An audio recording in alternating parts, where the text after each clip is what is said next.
Sir ठीक है, मुस्लिम brotherhood अपनी जगह है भाई, इस्लाम के नाम पर राजनीति अपनी जगह है, उसके लिए बयान देना अपनी जगह है, लेकिन at the end of a day सबको पैसा चाहिए, कंफर्ट चाहिए, और वो अमेरिका और सिक्योरिटी चाहिए, और वो अमेरिका के बलबूते ही मिल सकता है।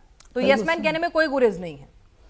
नहीं मैडम, ये खुद मसीहा खुद ही कातिल हैं तो वो भी क्या करें, खुद मसीहा खुद ही कातिल हैं तो वो भी क्या करें, दर्द दिल पैदा करें या दर्द दिल की दवा करें। तो अमेरिका ही मारता है और अमेरिका ही बचाता है, तो कैसे होगा मैडम? अमेरिका ही डॉलर देता है और अमेरिका ही डॉलर छीन लेता है या दौलत छीन लेता है, तो कैसे कारोबार चलेगा? ये सब लोग असल में मुस्लिम ब्रदरहुड के नाम पर ज़ोर शोर से जो इक़्तिदार में बैठे हुए लोग हैं, जो शासक वर्ग है, या जो आप कह सकते हैं कि जिनकी मोनार्की चल रही है या राजशाही चल रही है, ये लोग सिर्फ मुसलमानों को बेवकूफ़ बना रहे हैं। असल में इनका काम कोई मुसलमानों वाला है ही नहीं। ये तो अपनी डपली और अपने राग में ही लगे हुए हैं। मैं और मेरा, अवाम वगैरह या मुस्लिम ब्रदरहुड जैसी कोई चीज़ इनके पास है नहीं। और जो ओरिजिनल मुस्लिम ब्रदरहुड है उससे तो बहुत ज़्यादा खफा है अमेरिका। इसीलिए अभी जो बात सामने आई हमारे कि मिस्र के अंदर क्या हुआ, अल-सीसी वगैरह को उन्होंने वहाँ पर जमाया और मुर्सी का जो भी बुरी तरह से खात्मा करवाया, वो सब चीज़ें हमारे सामने हैं। और मैडम मैं इसे इस तरीके से भी देखती हूँ, देखिए पाकिस्तान की तो बात मैं पिछली बार भी बोल कर गया था कि वहाँ का तो खुदा ही निराला है। वो तो अपने ही लोगों को इतनी बुरी तरह से जो उनके लिए बेहतर करने की कोशिश करते हैं, उन्हीं को जहन्नुम हासिल कर देते हैं, वो जहन्नुम में पहुँचा देते हैं।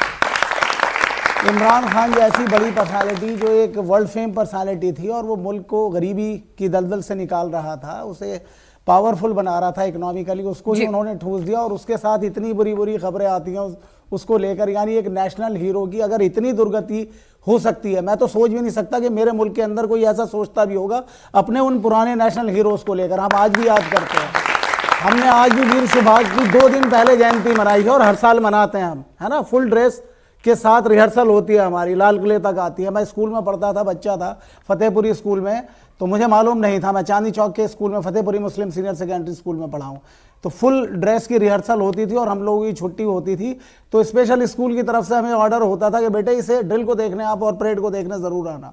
तो इस तरह से हम अपने नेशनल हीरोज़ को कभी नहीं भूलते हैं। हम उन औरतों को नहीं भूलते हैं, उन मर्दों को नहीं भूलते हैं, और छोटे से छोटे शख्स को भी नहीं भूलते हैं जिसने हमारे मुल्क की खिदमत की है, समाज के उत्थान के लिए कुछ किया है। और वहाँ तो ना जाने क्या क्या, एक के बाद दूसरा, दूसरे के बाद तीसरा। यानी अगर किसी को मरना है और कोई मौत को गले लगाना चाहता, अच्छा भला आदमी, तो पाकिस्तान के अंदर वो पॉलिटिक्स करनी शुरू कर। चलिए, ये तो पाकिस्तान की बात हुई। प्रोफेसर अमिताभ, पाकिस्तान का तो खैर कोई दीन ईमान है ही नहीं, और सबसे अच्छी बात है वो खुल के कबूल भी कर लेते हैं, भाई हम तो डर्टी काम करते हैं, है ना, तो उन्हें कोई दिक्कत नहीं।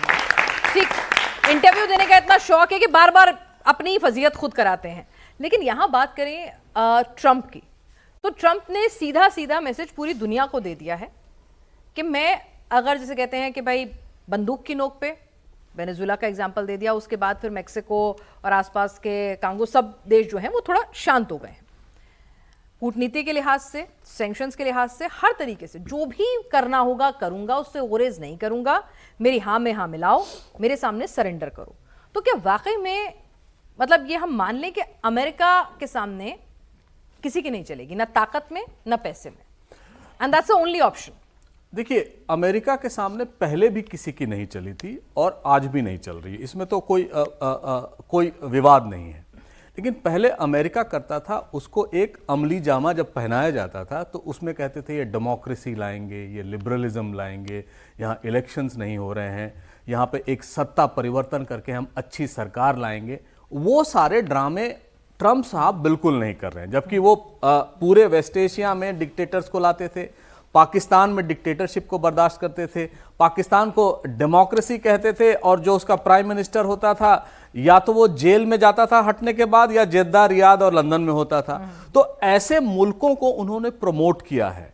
लेकिन ट्रंप की जो हेकड़ी है, ऐठन जो है, अब वो कुछ ज्यादा हो गई। सबसे अच्छी बात क्या है मैं ये बोलूं इस ट्रंप के पूरे प्रोसेस में, कि उन्होंने यूरोप को एंटागनाइज कर दिया है, पूरी तरफ से यूरोप को अपने आप से अलग करा दिया है, और भारत जैसे देश के लिए ये अच्छा मौका भी है। लेकिन ट्रंप साहब जो कर रहे हैं वो पूरी तरह से एक ये कहें कि एक नए डिक्टेटरशिप को अमेरिका में उन्होंने जन्म दिया है या जन्म देने की कोशिश कर रहे हैं, और वहां पर उनको लेजिटिमेसी भी अब तक मिली हुई है। आगे क्या होगा भगवान जाने। लेकिन जिस तरह से वो वेस्ट एशिया में खासकर अगर आप देखें, क्यों वेस्ट एशियन डिक्टेटर्स इनके फ्रेंड रहे, क्यों ट्रंप साहब पहला ट्रिप कोई कहीं करते हैं तो वो सऊदी अरेबिया आते हैं या वेस्ट एशिया आते हैं, क्योंकि वहां से उनको डॉलर मिलता है आर्म्स खरीदने के लिए, इन्वेस्टमेंट करने के लिए। हर बार जब वो जाते हैं वहां से कहते हैं कि हम $1 ट्रिलियन का इन्वेस्टमेंट लेके आए, $500 बिलियन के लेके, F-35 उनको बेच के आए। तो ये ट्रंप साहब की नीति है। ट्रंप साहब को जहां पैसा दिखेगा वहां जाएंगे।